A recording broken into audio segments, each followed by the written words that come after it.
Assalamualaikum warahmatullahi wabarakatuh. Kami dari kelompok 11 ingin mempresentasikan tentang teknik Big Data, APC, Hadoop, Spark, dan NoSQL. Kami terdiri dari 5 orang. Yang pertama ada saya sendiri, Muhammad Fikri Adnan. Yang kedua ada Jaka Sugianto. Yang ketiga ada Dewi Monika. Yang keempat ada Maldini Zain. Yang kelima ada Charles Nan. Lanjut. Pengertian Big Data. Big Data ialah suatu penyimpanan atau suatu proses yang terdiri dari volume data dalam jumlah besar yang tertata maupun tidak tertata. Dan juga Big Data digunakan untuk membantu kegiatan bisnis. Dan Big Data pada dasarnya juga ialah sistem database dengan proses kecepatan, volume, dan jenis data yang tersedia lebih banyak dan bervariatif daripada DBMS atau Database Management System. Apache Hadoop. Apache Hadoop merupakan open source software program yang dikembangkan untuk dapat bekerja dengan sejumlah besar data. Ini dilakukan dengan berbagai bagian data di banyak komputer. Dia mereplikasi banyak data untuk keperluan redundansi. Software ini dan model komputasinya membuat penanganan sejumlah besar data lebih cepat dibandingkan dengan mainframe atau superkomputer tradisional. Kumpulan tools yang menyediakan penyimpanan terdistribusi dan pemrosesan dataset yang besar lintas klaster pada komputer. Hadoop dapat meningkatkan skala dari satu node ke sejumlah node lain yang masing-masing menawarkan penyimpanan dan komputasi lokal. Next. Framework atau model Hadoop. Framework Hadoop pada awalnya terdiri atas 4 modul atau komponen utama, yaitu yang pertama ada Hadoop ADFS, adalah sebuah sistem file terdistribusi. Yang kedua ada Hadoop MapReduce, sebuah model programming atau algoritma untuk pengelolaan data untuk menentukan bagaimana data tersebut dijadikan input dan output diterapkan. Yang ketiga ada Hadoop Yarn, adalah sebuah platform resource management yang bertanggung jawab untuk mengelola resource dalam cluster dan melakukan scheduling. Yang terakhir ada Hadoop Common, berisi libraries dan utilities yang dibutuhkan oleh modul Hadoop lainnya.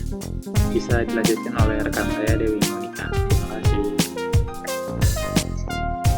Selanjutnya di sini ada kelebihan dan kekurangan Hadoop. Kelebihan Hadoop yang pertama,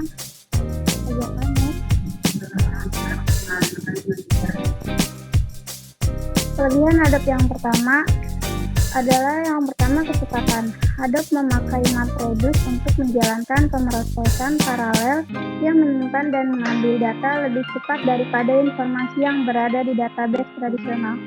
Yang kedua ada keragaman. Hadoop menggunakan HDFS atau Hadoop Distributed File System untuk membagi jumlah data yang sangat besar menjadi bagian-bagian kecil yang dapat dikelola, kemudian disimpan di klaster server komunitas. Hal ini menawarkan skalabilitas dan ekonomi. HDFS Hadoop dapat menyimpan berbagai format data seperti terstruktur, semi-terstruktur, hingga tidak terstruktur. Yang ketiga ada hemat biaya. Hadoop adalah platform yang efisien dan hemat biaya untuk big data karena berjalan pada server komoditas dan penyimpanan terpasang. Jenis server ini merupakan arsitektur yang lebih murah daripada jaringan penyimpanan khusus. Yang keempat ada skalabilitas. Skalabilitas adalah kemampuan sistem Hadoop dalam beradaptasi dengan mudah terhadap peningkatan beban kerja atau permintaan pasar. Skalabilitas Hadoop berasal dari fakta bahwa operasi peta dan pengurangan dapat dijalankan secara paralel di beberapa mesin. Caranya dengan memecah input menjadi potongan-potongan yang lebih kecil. Kemudian ada kekurangan Hadoop. Yang pertama ada persyaratan penyimpanan. Redundansi bawaan Hadoop menggandakan data sehingga membutuhkan lebih banyak sumber daya penyimpanan. Yang kedua, dukungan SQL terbatas. Hadoop tidak memiliki beberapa fungsi query yang biasa digunakan oleh pengguna database SQL. Yang ketiga, keamanan masih terbatas. Hadoop tidak mengenkripsi data saat disimpan atau saat berada di jaringan. Hadoop juga didasarkan pada Java yang sering menjadi target malware dan peretasan lainnya. Yang keempat, ada keterbatasan komponen. Ada beberapa kritik khusus mengenai keterbatasan 4 komponen inti Hadoop, HDFS, Yarn, MapReduce, dan Common. Beberapa keterbatasan ini diatasi oleh solusi pihak ketiga, namun fungsionalitasnya kurang pada Hadoop itu tersendiri. Next. Kemudian Hadoop Distribute File System atau HDFS adalah sistem penyimpanan untuk big data yang dapat dijalankan pada berbagai komoditas hardware yang terhubung melalui jaringan.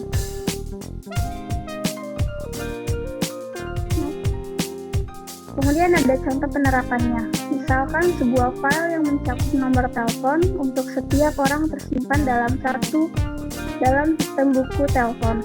Nomor-nomor untuk orang yang dimiliki nama akhir dimulai huruf A mungkin akan disimpan di server 1, B di server 2, dan seterusnya.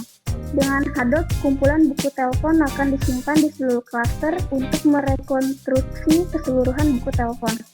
Programnya memerlukan blok dari setiap server di klaster. HDFS juga mereplikasi itu semua ke dalam 2 server tambahan secara default, memastikan ketersediaan data ketika salah satu server gagal dijalankan. Selain ketersediaan yang lebih baik, ada berbagai keuntungan yang ditawarkan. Itu juga memungkinkan Hadoop cluster memecah pekerjaan-pekerjaan ke bagian-bagian yang lebih kecil dan menjalankan pekerjaan tersebut di semua server di cluster untuk skalabilitas yang baik. Terakhir juga mendapatkan keuntungan lokalitas data, yang mana proses memindahkan komputasi lebih dekat ke node yang mana tempat data berada. Kemudian akan dilanjutkan oleh Kamaldini Jain. Selanjutnya ada keuntungan menggunakan HDFS. Yang pertama, satu, pemulihan cepat dari kegagalan hardware dikarenakan HDFS diciptakan untuk mendeteksi kesalahan dan memulihkannya secara otomatis. Yang kedua, akses ke data stream HDFS sudah mendukung kecepatan data yang tinggi. Yang ketiga, akomodasi kumpulan data yang besar karena HDFS dapat mengukur ratusan node atau komputer dalam satu klaster. Yang keempat, portabilitas karena HDFS bersifat portable di berbagai platform perangkat keras dan kompatibel dengan berbagai sistem operasi yang membawahinya. Selanjutnya, Spark. Apache Spark adalah engine atau perangkat lunak analisis terpadu super cepat untuk memproses data dalam skala besar, meliputi big data dan machine learning. Secara lebih detailnya, Apache Spark dapat didefinisikan sebagai engine atau perangkat lunak untuk memproses data dalam skala besar secara in-memory, dilengkapi dengan API, pengembangan yang elegan dan ekspresif guna memudahkan para pekerja data dalam pengembangan yang elegan dan ekspresif guna memudahkan para pekerja data dalam mengeksekusi pekerjaan-pekerjaan yang membutuhkan perulangan akses yang cepat terhadap data yang diproses, seperti halnya streaming, machine learning, maupun SQL secara efisien. Para data scientist atau ilmuwan data sering menggunakan machine learning, yaitu sekumpulan teknik dan algoritma yang dapat belajar dari data-data yang diberikan.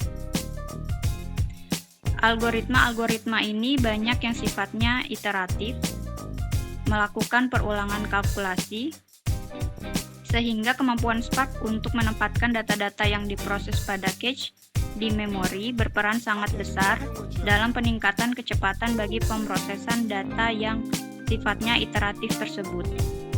Kemampuan Spark ini telah menjadikan Spark sebagai engine yang ideal bagi implementasi algoritma-algoritma machine learning.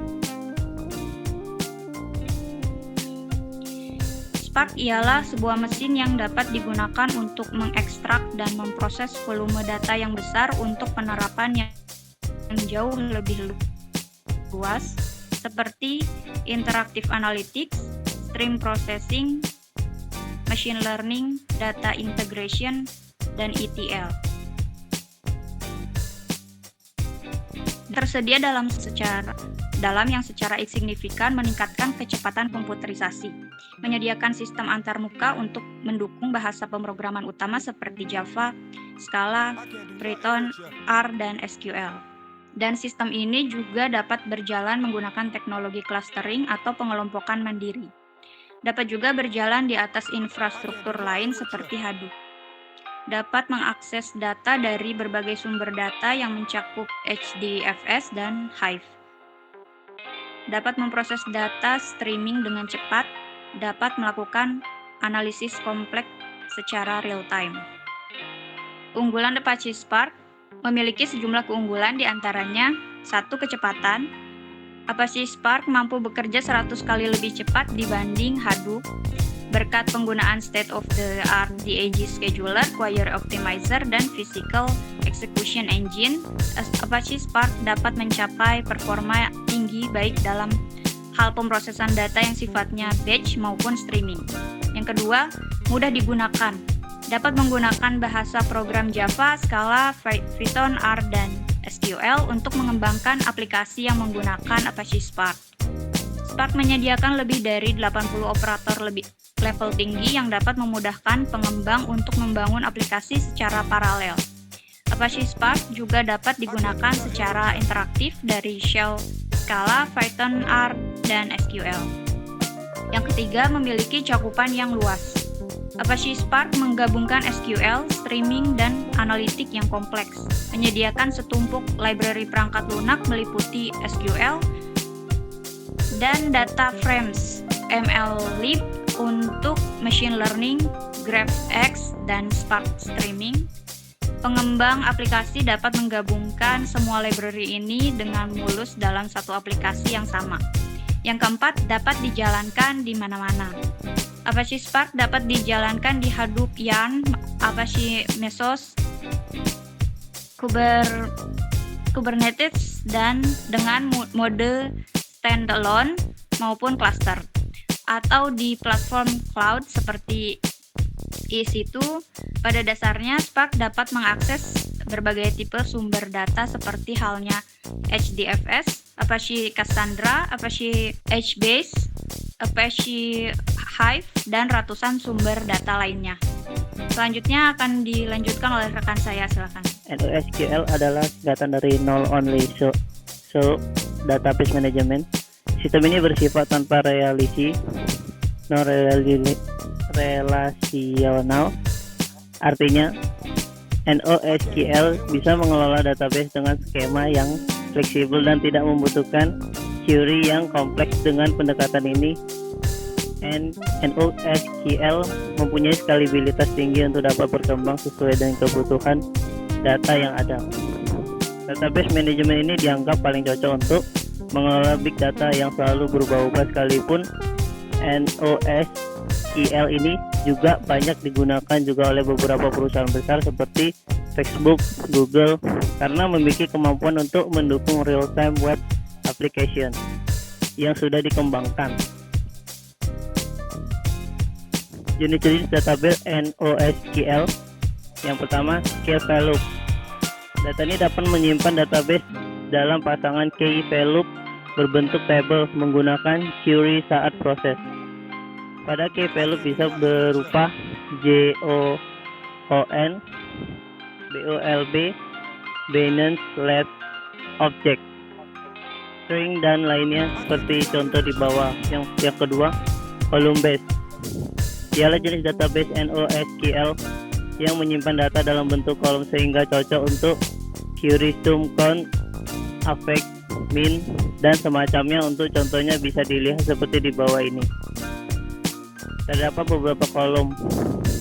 Oke, di sini saya akan menjelaskan di perbedaan SQL dan NoSQL. Di tipe SQL itu RDBMS atau Relational Database, sedangkan di NoSQL itu Non-Relational Database atau Distributed Database. Di fungsi, SQL untuk mengolah data pada Online Analytical Processing atau OLAP, sedangkan di NoSQL itu untuk mengolah mengelola data terkait aplikasi dan website modern yang semakin kompleks.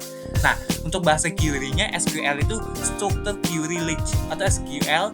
Nah, untuk sedangkan NoSQL itu tidak membutuhkan bahasa query yang terlalu kompleks.